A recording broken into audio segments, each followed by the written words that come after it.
Hello dear juniors, welcome back to Junior Chronicle.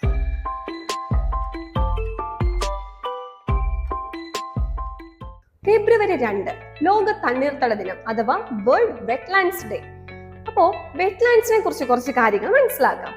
എന്താണ് wetlands അഥവാ തണ്ണീർത്തടങ്ങൾ? വെള്ളത്താൽ ചുറ്റപ്പെട്ടതോ അഥവാ വർഷത്തിന്റെ ഭൂരിഭാഗവും വെള്ളം കെട്ടിക്കിടക്കുന്നതോ ആയ പ്രദേശങ്ങളെയാണ് തണ്ണീർത്തടങ്ങൾ എന്ന് വിളിക്കുന്നത്. പാടശേഖരങ്ങൾ, കുളങ്ങൾ, കായലുകൾ, കണ്ടൽക്കാടുകൾ എന്നിവയെല്ലാം തണ്ണീർത്തടങ്ങൾക്ക് ഉദാഹരണങ്ങളാണ്. ഭൂമിയുടെ വൃക്കകൾ എന്നാണ് ഇവയെ അറിയപ്പെടുന്നത്. നമ്മുടെ വൃക്കകൾ എന്താ ചെയ്യുന്നത്? രക്തത്തെ പ്യൂരിഫൈ ചെയ്യുന്നു.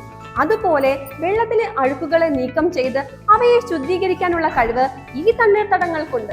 മാത്രവുമല്ല, മഴ പെയ്യുമ്പോൾ അധികമായി വരുന്ന വെള്ളം ഒരു സ്പോഞ്ച് പോലെ വലിച്ചെടുക്കാനുള്ള കഴിവും ഇവയ്ക്കുണ്ട്. മീനുകൾ, തവളകൾ, അപൂർവമായ പക്ഷികൾ, പലതരം ചെടികൾ എന്നിവയുടെ പ്രിയപ്പെട്ട താമസ സ്ഥലമാണിത്. ആയിരക്കണക്കിന് കിലോമീറ്ററുകൾ ദൂരെ നിന്ന് പറന്നു വരുന്ന വിരുന്നുകാരായ പക്ഷികൾക്ക് വിശ്രമിക്കാനും ഭക്ഷണം കണ്ടെത്താനും തിരഞ്ഞെടുക്കുന്നത് ഇത്തരം തണ്ണീർത്തടങ്ങളെയാണ്. വേമ്പനാട് കായൽ, അഷ്ടമുടിക്കായൽ എന്നിവയൊക്കെ കേരളത്തിലെ പ്രധാനപ്പെട്ട തണ്ണീർത്തടങ്ങളാണ്. എന്തിന്, നിങ്ങളുടെ ചുറ്റും കാണുന്ന പാടശേഖരങ്ങൾ പോലും തണ്ണീർത്തടങ്ങൾക്ക് ഉദാഹരണമാണ്. കുളങ്ങളിലും പാടങ്ങളിലും പ്ലാസ്റ്റിക് മാലിന്യങ്ങൾ വലിച്ചെറിയാതെയും മറ്റും നമുക്കും ഇത് സംരക്ഷിക്കാം. ഇത്രയും പ്രാധാന്യമുള്ള തണ്ണീർത്തടങ്ങളെ സംരക്ഷിക്കാൻ നിങ്ങളും തയ്യാറല്ലേ? നാളെ മറ്റൊരു ടോപ്പിക്കുമായി വീണ്ടും കാണാം. ബൈ.